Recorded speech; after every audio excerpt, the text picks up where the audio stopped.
10টা। আর দেব না। ক টাকা হলো ভাই? 15 টাকা।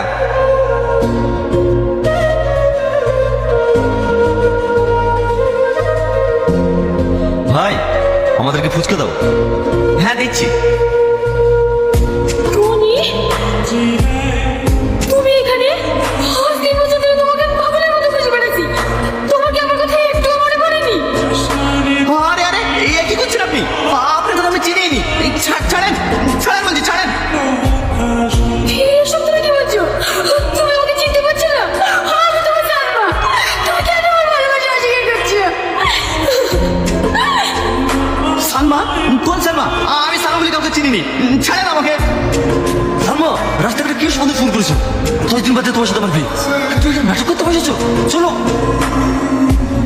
না, আমি যাবো না। আমি যাবো না। আমি ঠিক আছে, আমি রেখে দিয়েছি। আমাকে ছাড়ো। টনি, তুমি একবার বলো আমাকে ভালোবাসো। আমি যাবো না। আমাকে ছাড়ো। এই টনি, তুই এই মেয়েটাকে চিনিস? আরে না না, ওকে আমি চিনিই নি। হঠাৎ করে আমাকে জড়িয়ে ধরে বলছে আমি ওকে চিনি। ইয়া কি মেনে নিয়ে যাই বল? ও তাহলে মনে হয় মেয়েটার মাথার প্রবলেম আছে। খবর দে। হতে পারে। আমাদের ফুচকা দেন ভাই। হ্যাঁ দিচ্ছি। ছি ছি ছি ছি, আমার ভাবতেই ঘৃণা হচ্ছে। তুই আমার মেয়ের হয়ে সামনে একটু ফুচকা রেখে ভালোবাসিস? আঙ্কেল শুধু তাই নয়, ওই ফুচকালার সঙ্গে যা ব্যবহার করেছে না, আমার ভাবতেই ঘৃণা লাগছে। ওখান থেকে তো আসতে চাইছিল না, আমি জোর করে নিয়ে এসেছি। সালমা, সামাদ কি বলছে? কথার উত্তর দাও। আমি ভুল কিছু তো করিনি। ওকে আমি ভালোবাসি। ওকে বিয়ে করতে চাই। বিয়েটাকে হাতের মোয়া ভাবছো নাকি? তুমি যাকে বলবে তার সঙ্গে তোমার বিয়ে দিয়ে দেবো। সামাদ, তোমার আব্বাকে খবর দাও, আমি 1 সপ্তাহের মধ্যে তোমার সঙ্গে বিয়ে দিতে চাই। না আব্বা, আমি আমাকে বিয়ে করতে পারবো না।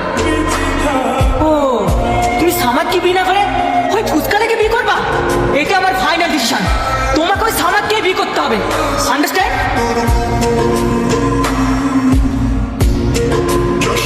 আজকের পর থেকে ও যেন বাড়ির বাইরে এক পা না বেরোতে পারে। তোমরা সবসময় ওর দিকে নজর রাখবা। আমিও দেখছি ওই ফুচকালার সঙ্গে কিভাবে বিয়ে করতে পারে। ঠিক আছে কর্তা বাবু। দিদি খাবার নিয়ে এসছি, খেয়ে নাও। আমি খাবো না, খাবার নিয়ে যা। আজ 2 দিন হয়ে গেল তুমি কিছু খাওনি। এভাবে চলতে থাকলে তো তুমি অসুস্থ হয়ে যাবা। ও অসুস্থ? আমি বলতে চাই এটা দেখি সত্য। মন খারাপ করো না দিদি, সব ঠিক হয়ে যাবে।